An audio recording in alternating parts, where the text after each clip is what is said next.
Hey everyone, Andrea Walford here. In this video, I'm going to show you how I created this Foxy Love card featuring Stampin' Up's Foxy Friends stamp set and the coordinating Fox Builder Punch. You'll see me combine stamping, punching, and die cutting. I'll show you how I did a little spotlight sponging around my focal point image to add the impression of grass and sky while still maintaining the white space on my card, and I'll show you how I created a raised panel. So let's get started.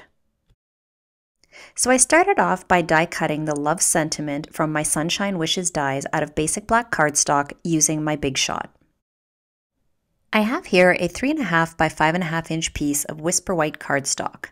I've stamped the stump image from the Foxy Friends stamp set onto the imaging sheet from my Stamp-A-Majig, and I'm using it along with my die cut sentiment to help me determine the placement of my image on my cardstock panel. Now a good placement for the stump is about 1¼ inches up from the bottom edge of the cardstock and 7/8 of an inch in from the right. Now I'm inking up my stump image using a sponge dauber and my basic gray classic ink.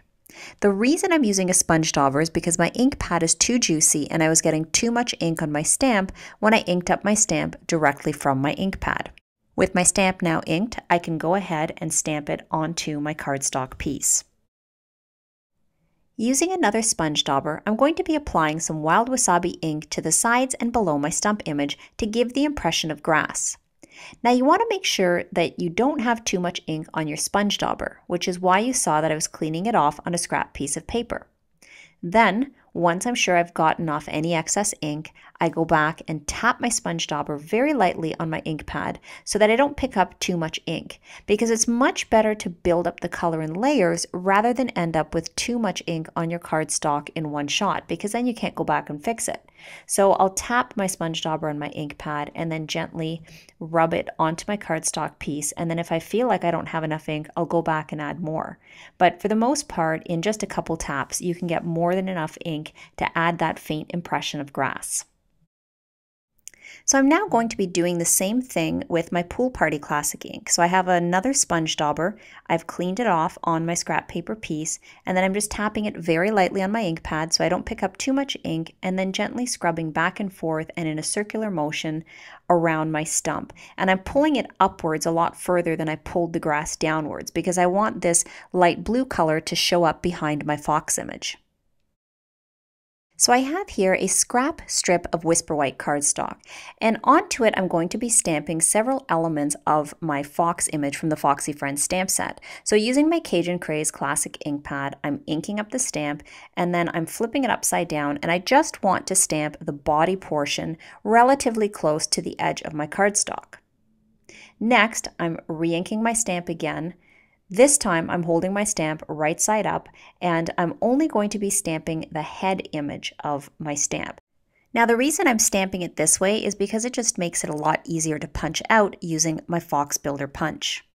So now all I have to do is grab my Fox Builder Punch and then punch out each one of my elements. So now using a little bit of a temporary removable adhesive, I'm just placing my two pieces onto my scrap paper. And then I'm grabbing my Stamp-A-Majig and the leg image and stamping it onto the body of my fox. Then I'm going to be using my Stamp-A-Majig and the face image and stamping it onto the head portion of my fox.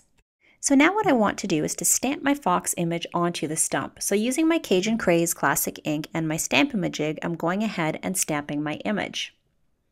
So now because some of that sponged Pool Party ink was showing at the very tip of the fox's tail, I took my Fox Builder Punch and my scrap piece of Whisper White cardstock and just punched out that tiny little tail portion. I then applied a little bit of my Tombow Mono multi-liquid glue to the back and stuck it down onto my cardstock panel. Next, I applied some of my glue to the back of the fox's body and then stuck that directly over top of the fox that was stamped onto my cardstock panel. Now at this point I was having a hard time deciding if I wanted to stick my fox's head down flat or if I wanted to apply it with a dimensional. So while I was thinking, I decided to stick down my sentiment, and I just applied a little bit of glue to the back and then stuck it so that it partially overlapped the stump image. To finish off my sentiment, I grabbed the U stamp from the Sunshine Saying stamp set and I stamped it just beneath the tail of the E using my Memento Tuxedo Black ink. I also grabbed my Confetti Hearts border punch and just punched out one tiny little heart out of a scrap piece of real red cardstock, and I stuck that just at the very tip of the E.